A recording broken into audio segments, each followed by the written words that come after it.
Oi, pessoal, tudo bem? Como vocês estão? Tô aqui para gravar um videozinho para vocês. Já faz um tempinho que a gente não grava vídeo, né? Mas eu vou gravar hoje para nossa sexta-feira.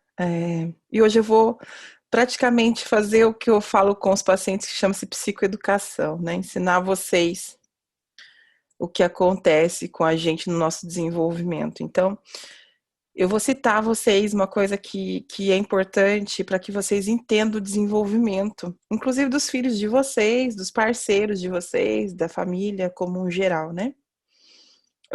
Quando a gente nasce, de acordo com Freud, com uma pulsão de vida ou uma pulsão de morte. A partir dessa pulsão, que já dá para ver na característica da criança desde muito cedo. Eu vou dar exemplo para vocês de pulsão de vida e pulsão de morte. A criança da pulsão de morte, ela é mais agressiva, tempestiva, impulsiva. E a criança de pulsão de vida, ela é uma criança que tende a ser sempre mais flexível, pacífica, amável, no senso de não criar conflitos, não gerar conflitos e coisas desse perfil. Então, eu quero que vocês entendam sempre essa diferença de pulsão de vida e pulsão de morte.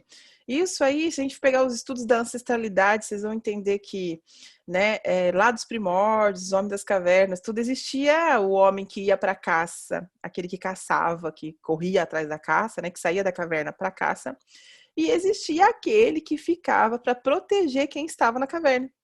Então, isso já são, influencia inclusive nos hábitos alimentares, já são, até o perfil já é da natureza do ser humano, do indivíduo que tem essas características desde que nasce. Então, a gente mantém essas ancestralidades no nosso consanguíneo, né? Então, para vocês terem noção, uma pessoa de pulsão de vida é uma pessoa que tende a ter mais medo, insegurança e se preservar de situações. Já a pessoa movida à pulsão de morte, ela tende a ser mais determinada, força, foco, vai atrás, ela chega a ser até impulsiva por tomada de decisões. Então, para uma pessoa que tem a pulsão de morte muito latente dentro de si, a natureza dela é não conseguir ser não conseguir ficar quietinha esperando as coisas acontecerem. Ela quer agir, ela quer fazer. E em determinados momentos da vida, óbvio, você vai precisar ter mais quietude, né? Então, na vida adulta, o que isso influencia? Uma pessoa de pulsão de morte é uma pessoa que tende a ter reações instintivas, rápidas, né? Um cérebro bem reptiliano e que não racionaliza, vai para cima. E uma pessoa de pulsão de vida, qual o problema, Vivi? A pessoa de pulsão de vida, ela tem uma vida mais sempre tranquila e tal, porém, existe uma tendência a não correr atrás dos próprios objetivos, a se acomodar muito facilmente, a não correr atrás dos sonhos, a deixar que as coisas, os ambientes promovam o que ela deve ser ou como ela deve fazer. Ela não tende a correr atrás, a ir para cima, a fazer as coisas acontecerem, evita muito conflito. Alguns conflitos, em alguns momentos, né, de uma forma muito estratégica, eles são importantes.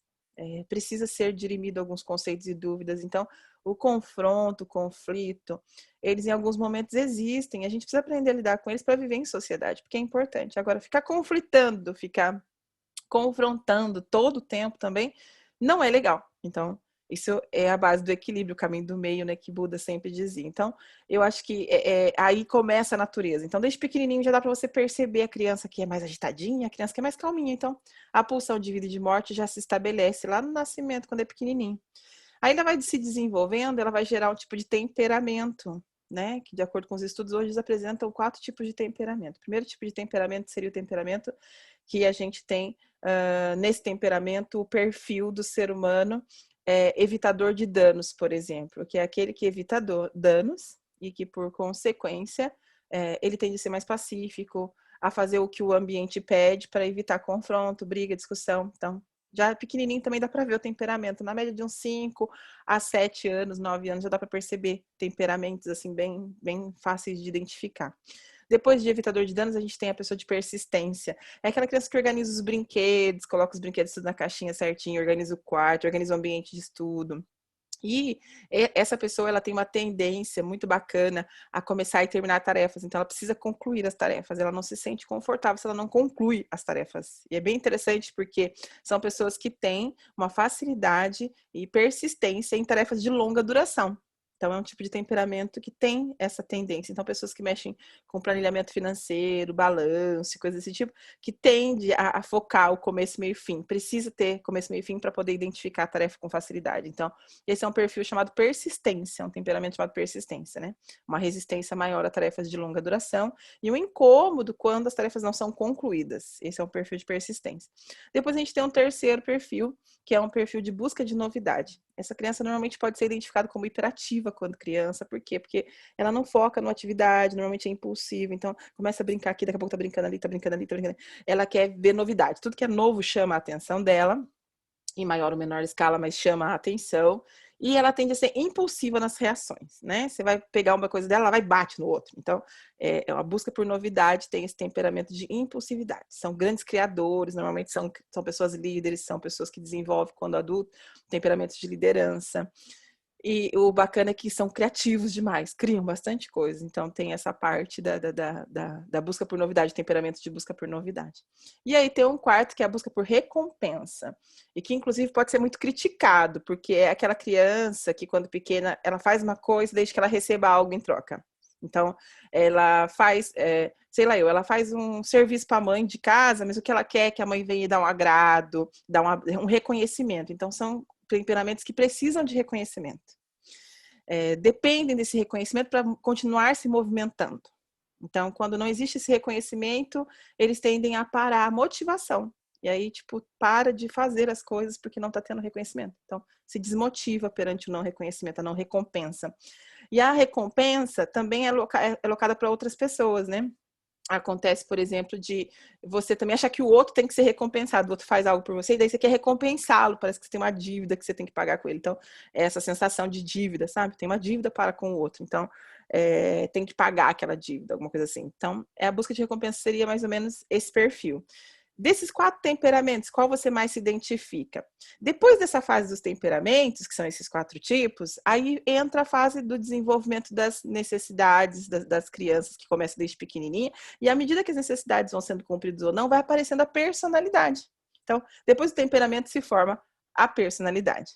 Então, o que eu quero explicar para vocês é que pulsão de vida e de morte, temperamentos e personalidades são biológicos e que não, como diz o italiano, não c'entra niente, não tem nada a ver com o meio que você vive. Você tem isso como característica biológica que vem da sua ancestralidade, vem do seu consanguíneo, vem... Você já viu aquele jeitão, aquele modo de ser que a pessoa diz assim, ai, nossa, você parece tanto com seu tio.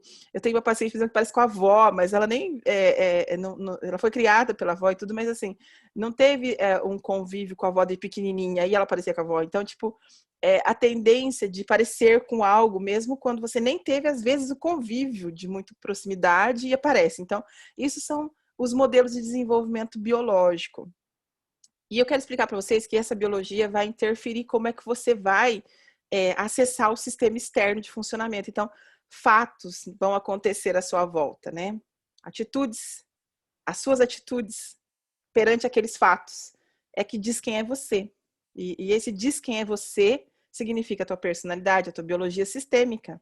A forma como você enfrenta isso, os seus modelos de enfrentamento que tem ligação com isso, ligação com essa biologia que você já carrega. Então, resumidamente, nós vamos falar depois, agora na próxima vez que eu gravar para vocês, sobre as necessidades infantis. E antes de explicar as necessidades infantis, é muito importante que eu explique essas biologias, porque a gente passa a vida culpando os pais por a gente ser quem a gente é, né? Culpando quem criou a gente, culpando o universo, culpando as pessoas, os traumas e as coisas que nós vivenciamos, mas o fato é que essas coisas que aconteceram, elas só, na verdade, afirmam as suas biologias, ou seja, afirmam a sua personalidade, seu temperamento, mas elas não modificam isso, né?